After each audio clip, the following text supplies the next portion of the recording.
ഈ വീഡിയോയിൽ നിങ്ങൾക്ക് നൽകുന്നത് 10 ചോദ്യങ്ങളാണെങ്കിലും അതിൽ കൂടുതൽ കാര്യങ്ങൾ ഉൾപ്പെടുത്തുന്നുണ്ട്.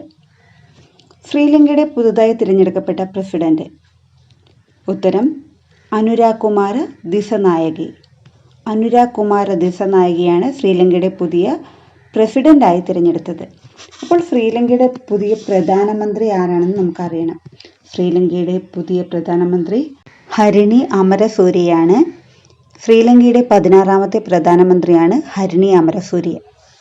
രണ്ടാമത്തെ ചോദ്യം, കുഷ്ഠരോഗം ഇല്ലാതാക്കുന്നതിന് ലോകാരോഗ്യ സംഘടനയുടെ സ്ഥിരീകരണം ലഭിച്ച ആദ്യ രാജ്യം. ഉത്തരം ജോർദാൻ. ദേശീയ കുഷ്ഠരോഗ നിർമ്മാർജ്ജന ദിനം എന്ന് പറയുന്നത് ജനുവരി 30 എൽസ എന്നത് കുഷ്ഠരോഗ നിർമ്മാർജ്ജന രംഗത്ത് വേറിട്ട പാത സൃഷ്ടിച്ചുകൊണ്ട് സംസ്ഥാന ആരോഗ്യ വകുപ്പ് എൽസ എന്ന പേരിൽ നൂതന സാങ്കേതിക വിദ്യയുടെ പുതിയ ഒരു പദ്ധതി നടപ്പാക്കി. അതായത് eradication of leprosy through self reporting എന്നാണ് എൽസ കൊണ്ട് ഉദ്ദേശിക്കുന്നത്. ഈ സഞ്ജീവനി പോർട്ടൽ വഴിയോ അടുത്തുള്ള ആരോഗ്യ കേന്ദ്രങ്ങളിലോ രോഗനിർണയം നടത്താനായി ഈ രീതിക്ക് കഴിയും. മൂന്നാമത്തെ ചോദ്യം, ഇന്ത്യൻ വ്യോമസേനാ മേധാവിയായി നിയമിതനായ വ്യക്തി. ഉത്തരം അമർപ്രീത് സിംഗ്. അമർപ്രീത് സിംഗ് ആണ് ഇന്ത്യൻ വ്യോമസേനാ മേധാവിയായി ഇപ്പോൾ നിയമിതനായിരിക്കുന്നത്. മുൻപ് വ്യോമസേനാ മേധാവി VR ചൗധരി ആയിരുന്നു. അമർപ്രീത് സിംഗ് വ്യോമസേന ഉപമേധാവിയായിരുന്നു. അടുത്ത ചോദ്യം, ഇന്ത്യയുടെ തുറമുഖ ഷിപ്പിംഗ് ജലപാത മന്ത്രാലയത്തിന്റെ ബ്രാൻഡ് അംബാസിഡറായി നിയമിക്കപ്പെട്ട വ്യക്തി. ഉത്തരം മനു ഭാക്കർ ആണ്.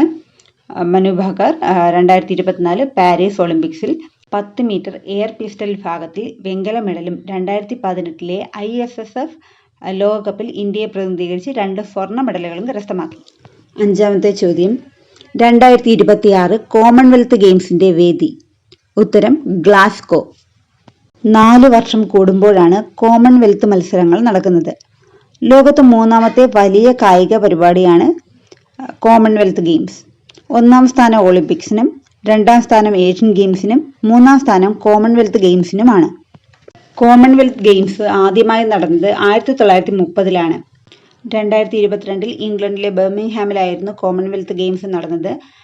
അന്ന് അവസാനമായ ആതിഥേയത്വം വഹിച്ച നഗരം എന്ന് പറയുന്നത് മാഞ്ചസ്റ്റർ സിറ്റിയാണ്. ഈ കോമൺവെൽത്ത് ഗെയിംസിന്റെ സ്ഥാപകൻ എന്ന് പറയുന്നത് മെൽവിൻ മാർക്സ് റോബിൻസൺ ആണ്.